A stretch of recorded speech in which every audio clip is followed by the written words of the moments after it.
everybody. It is Saturday morning, 8 a.m. Eastern, one of my favorite times of the week. It is time for a Sales Logic. Hanging out here with my partner, Mark Hunter. Mark, how you doing today? I'm doing good, and I'm hanging out with you, Meridith, Elliott, Powell. It's always good to see you on a Saturday morning. It's been a crazy week for both of us for reasons we won't bother to go into, but we got a great show. Let's see. The new rules of outbound prospecting. Does prospecting even exist anymore? Well, we know it exists, but man, is anybody being successful? We're going to talk about that. We've got a great book and a lightning round, top 10 ways to drive inbound leads. So let's dive into it. The new rules of outbound prospecting. What's your take? Well, I got to admit, we got the question on this week, and then I did on my other podcast, Ask for Change. I got the opportunity to interview just somebody we both admire, and that is Jason Bay. And I don't know anybody with the Outbound Squad. I don't know anybody who understands more about outbound selling than Jason Bay. I mean, he not only trains it and teaches it, but he spends so much time researching and studying. And I just thought the conversation that I had with him just about how much has changed. And I don't know about you, but every single sales professional I talk to is struggling with prospecting. They're definitely doing it, but trying to get through the door with the decision maker right now, trying to get anybody to respond is incredibly difficult. What do you see? Well, I see that too. And hey, Jason Bay is a great, great friend, great guy. Nobody knows the mechanics and the numbers behind prospecting better than he.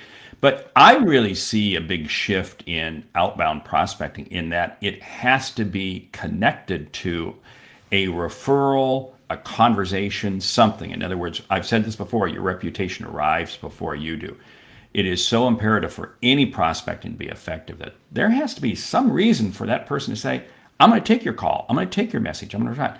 In other words, somebody has done something to plant a seed and create a reason for them to talk to you. Do you think then that cold outbound is dead? I think cold outbound is dead, but let's define what cold is. Cold is the random phone call. That's dead. What is not dead is when it is targeted. It has to be absolutely targeted and meaningful. Because I've said this for years. If I have the ability to help someone, I owe it to them to reach out to them. So if I know you have a problem and you don't know me, I'm totally game on and I owe it to you to prospect. Is it hard? Yeah, it's hard. That's why if I can have another connection, some sort of a person who knows me or knows them and can make a connection, or there's enough information out on the internet, there's enough something to at least, seed the ground to make my call more beneficial. Yeah, I think that's probably the biggest shift that I see, and probably the most important is answering the question is why would this person give me their time? And I really go back to the fact that I do quite a bit of quote unquote cold outbound. I do a lot of it because in the business that I'm in, I technically don't really go deep and wide with a lot of clients. Some I do, but for the most, I'm showing up for a speaking engagement, and then I'm referring that to one of my friends, and I'm moving on from there. So my business requires a lot of cold outreach. I'm also not a celebrity or somebody that people necessarily would have heard of. So you really need to be like intimately understand what the problem is in that industry and be reaching out with some way to solve that industry. I mean, I think about like myself all the time. I don't want to take cold things at all, but there's certain things that come across my email. And if those things come across my email and they have something that's of value to me, I will respond to that. Yeah, now, this is the thing. You are not really doing truly cold because people are having a meeting. They have a problem. So you've done some pre-selection there. And that does, and it goes right back to Gina's comment, you have the obligation to reach out because you can help them. See, so to me, that changes my mindset when I'm making outbound calls. I make outbound calls all the time, and I love it, but I'm always reaching somebody who I know is going to benefit from my conversation. And that's another piece. We don't just jump in and say, hey, buy from me, buy from me. We know there has to be a level of trust that is created first. This is why having another connection who can introduce you certainly elevates and speeds up that piece. But that trust factor has to be there. In other words, it has to be about them, not about you. Yeah, Mark, that is such an important. I think that completely changes your energy when you reach out. A million years ago, I worked in healthcare back when you couldn't market doctors. Doctors weren't allowed to advertise, and the laws changed while I was working in this job, and they put me in a marketing role. And my job was to go around and build referrals for these doctors. And a lot of people were offended at what I was doing. And they asked me, how can you do that? How can you go out and sell a doctor's services? And I said, well, for me, it's easy. I said, my doctor does over 1,500 cataract surgeries a year. The average physician in this town that does cataract surgery does 200 to 300. I said, I don't really care if people come to my doctor or not, but I think I have an obligation to let them know that they could go to a doctor who does 1,500 a year, or they could go to a doctor who does 200 and 300 a year. And this is their eyesight, right? Personally, I would rather be going to a doctor that specializes in this. And that was my attitude, that it was just, I was so doing it for other people. That's why I think one of the biggest things salespeople miss, if you don't believe in your product in your bones, if you're not selling from, I'll use Larry Levine, selling from the heart, if you're not selling, like, I always think to myself, am I reaching out from my head or am I reaching out from my heart? And if I'm reaching out from my heart, it's a really easy thing to do. Now, I'm going to put a little spin on that because I think it's because you care about the person you're trying to help. Because again, I hear so many salespeople as I work with teams, I speak at various companies, people will sit there and say, oh, we just don't have a good product. Our pricing is da-da-da. And I go, hold on. Your job is to help the customer. Your job is to help the customer. And if you're B2B, you're helping the customer's customer because, again, the customer is undoubtedly selling. And what I have found is this, that I change my attitude when it comes to sales. When I am focused on the belief that I know I can help you see and achieve what you didn't think was possible, and I know that I can help you. And because I'm focused on you, not so much the product. Yes, the product certainly helps without a doubt, but it doesn't have to be the best one because I see too many salespeople making excuses. Oh, because they don't have the best product, the best of this, the best of that.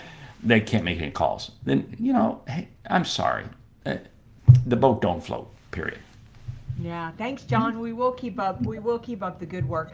I think another thing, though, is that one of the ways that prospecting has really changed, and something that you really need to be mindful of, is you need to be using multiple channels. I was on a phone call last night with somebody who does outbound sales, and we were talking about the fact that my cadence is basically, I typically reach out with a phone call first.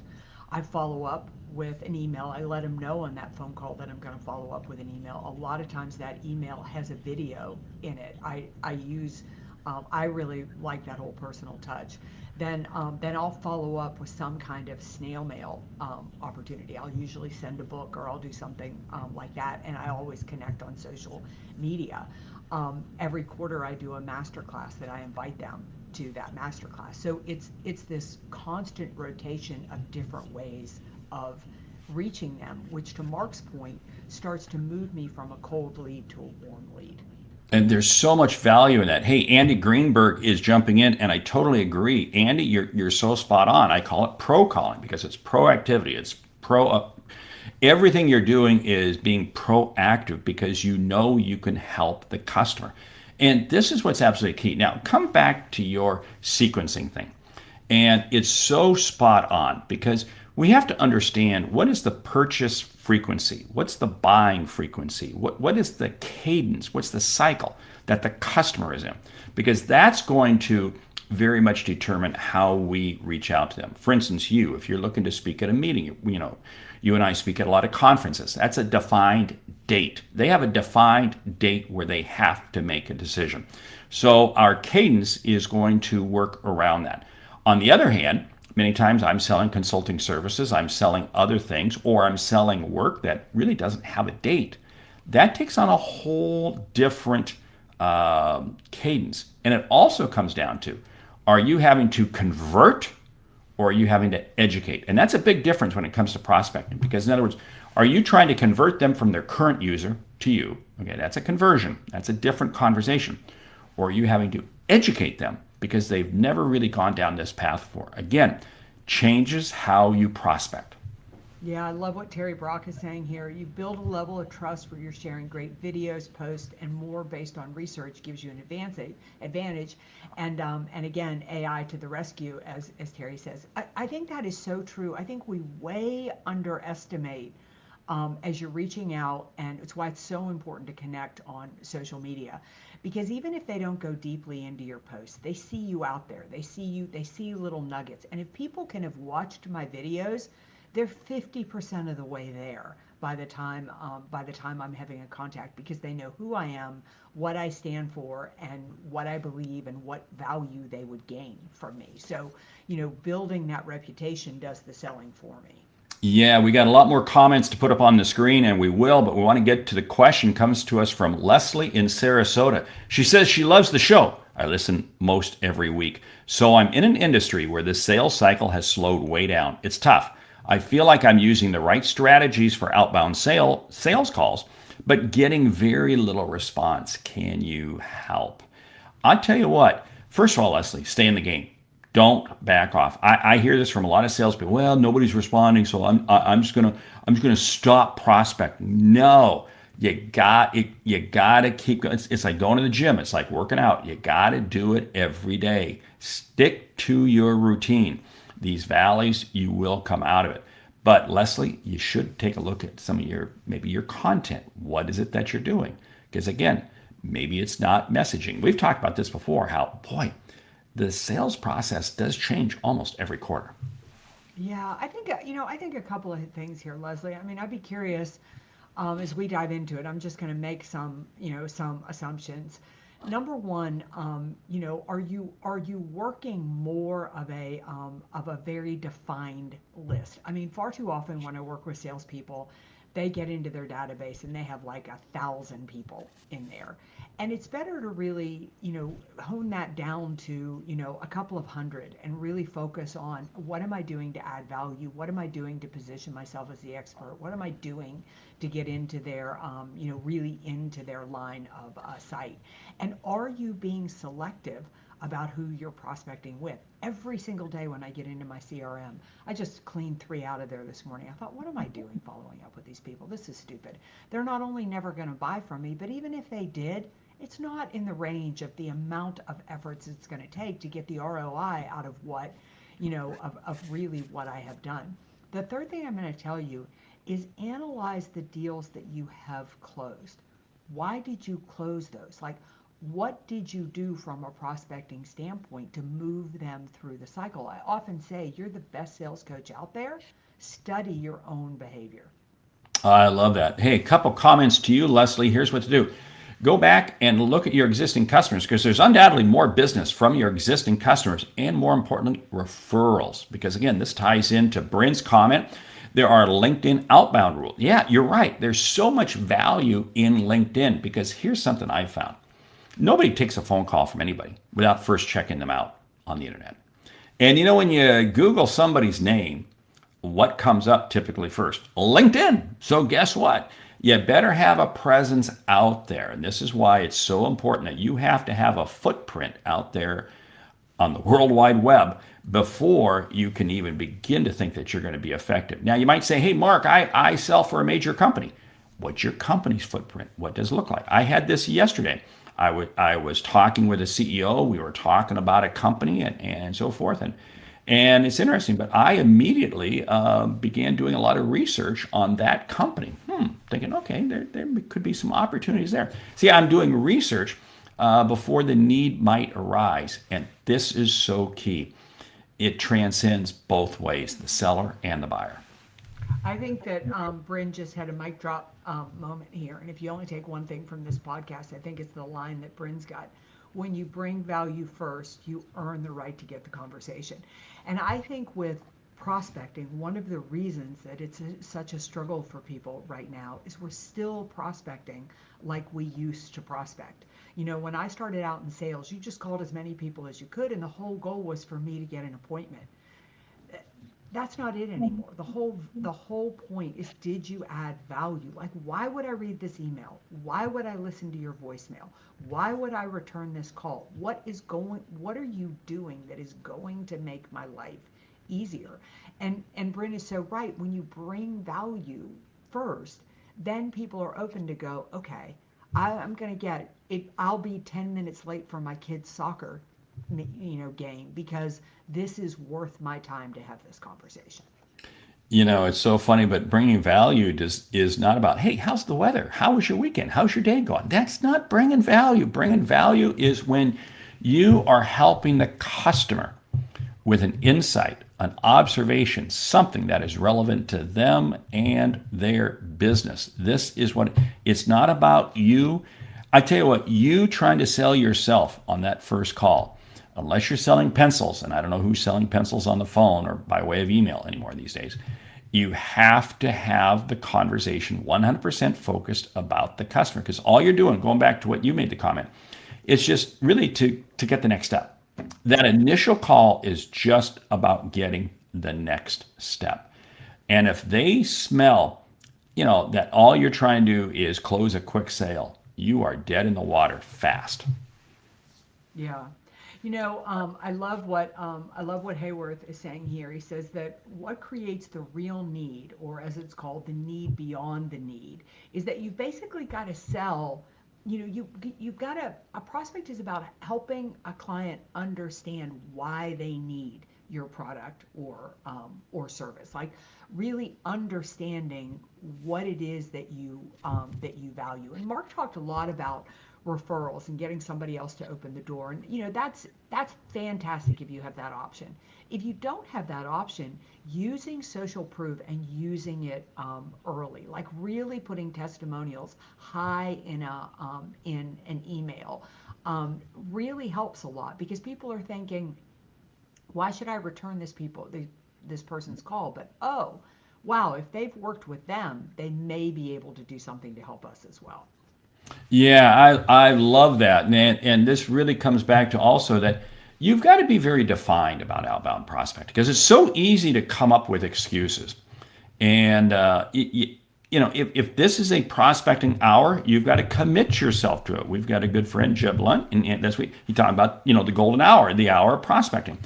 You've got to create windows of time. You've got to create goals. You've got to create a routine, because otherwise you will not wind up making the calls, having the conversations that you need to. You'll come up with any excuse. I want to come back to this whole referral piece, because again, maybe they can't give you a referral, but they can give you a testimony, or minimally you get a story. Stories sell.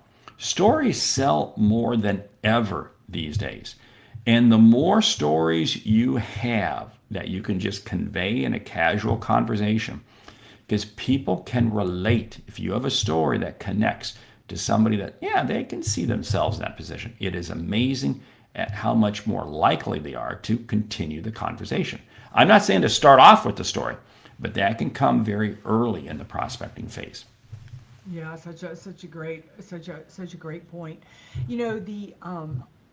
When I spoke with Jason, he used kind of this 3-term methodology, and he called it trigger, tension, and trust. Is the trigger is, are you even calling somebody that has this going on right now? Like I do a lot of work in the succession planning space. Why would I be calling companies that really don't? It would be better for me to call on companies that are heavily focused on succession. Financial services is a great example of this, right now. The tension is, what's the pain point? Like how are you laying out what that tension is? And then trust, why you? And I think that's such a, I think when you craft emails, I think when you create phone calls, I think when you, do follow up, you think to yourself those 3 words, and you'll have a better outbound conversation. And the tension is critical, because this is so key. You may have a great solution. You may have an absolutely great solution. But if there isn't some sort of a reason why that customer needs to make a decision now, the immediacy and the importance of the decision. And what I'm looking for is, how does that connect to something else in my customer's life? How does that connect to something else? In other words, if I can do that, then I can begin to say that, hey, wait a minute, I've created tension. Because here's the whole thing. I see so many salespeople. They've got great solutions, but it's a great solution for a problem that does not exist in the mind of the customer. And all you're doing is wasting breath. That's all you're doing, period. Yeah, great conversation. Good luck. I'm sure you are going to get, after listening to this episode, more effective results. But Mark, what is up on our book this week? Well, the book, Combo Prospecting, in fact, I pulled it off the shelf here. It's by Tony Hughes out of Australia. Came out about 10 or 12 years ago now, but it's still just as relevant today. And it's about how you combine all the elements together when it comes to prospect. I don't know if you've got some thoughts on it. Yeah, I love this. I love this book, and I haven't really, uncovered it in a while. But my favorite part about it is his library of scripts and templates for outreach. I mean, I feel like he gives you it's very specific, and it's a very prescriptive book. And I love the fact that it combines all the channels really to think about. He doesn't have one, just like one razor-like focus on it. It's really about creating a really strong strategy around prospecting. Without a doubt. You ready to jump into the lightning round? I am. Top 10 ways to drive inbound leads. Go. Number one, have great content out on social media. 2, make it easy for people to refer you. Yeah. Number 3, I would say the flip of that, refer other people so they turn around and refer people to you. I love that. Hey, make it very clear as to what it is that you do, how you help people. People can put a lot of content out on social media, but they're confused as to what is it that they do. Yeah, I would say that you need to start to think about moving away from the SEO standpoint. I mean, certainly Gina and Terry can talk more to this, but what are you doing to really be discoverable? If is that a word? Yes, it's a word because again, we're paid professionals. We can say whatever it is that we want, and what it comes down to is it's being findable on AI. In other words, Yeah. It has. That's changed the rules completely. So you do have to be seen as the thought expert. And one of the ways you do that is you got to have compelling stories. Have compelling stories that answer various problems, various challenges. Yeah, I would say invite people to webinars and to master classes that aren't broad but are very pinpointed to a specific problem they might be experiencing and one that you solve. I love it. Stay in your lane. Stay very niche. Understand who is it that you can serve best. And that's the market. That's the space that you stay in. Yeah, I think that publishing case studies, kind of going along with your stories, but putting things out there that people can read that really show not only that you've had success, but that you intimately and deeply understand their industry and their challenges. I love it. And number 10, serve others. Serve other people. And what you'll wind up doing is you will have people talking about you and people will be attracted to you. Hey, great show this morning. Great comments. We haven't had a chance to get them all up on the screen. But that just means, hey, that means we got an audience. That's good. Hey, you've been listening to the Sales Logic podcast. If you like what you hear, subscribe, rate, and review the show on your favorite podcast app. Something we've said has earned you a single dollar. Consider telling a friend about our show because it's how we grow when we help you grow. I'm Mark Hunter. And I'm Meridith Elliott Powell. Remember, when you sell with confidence and integrity, all of this uncertainty suddenly becomes your competitive advantage. And the sale becomes logical. All right, I got to say something. The audience this morning, you have been unbelievable, adding so much value to this podcast. And Mark and I have not forgotten you. We are still working out the details on the Sales Logic Backstage Pass. So look for more information coming soon on that. Until then, go make an outbound prospect, and we'll see you right back here next week for another episode of Sales Logic. We got something really cool in store for next week, so you don't want to miss this one. See you next week.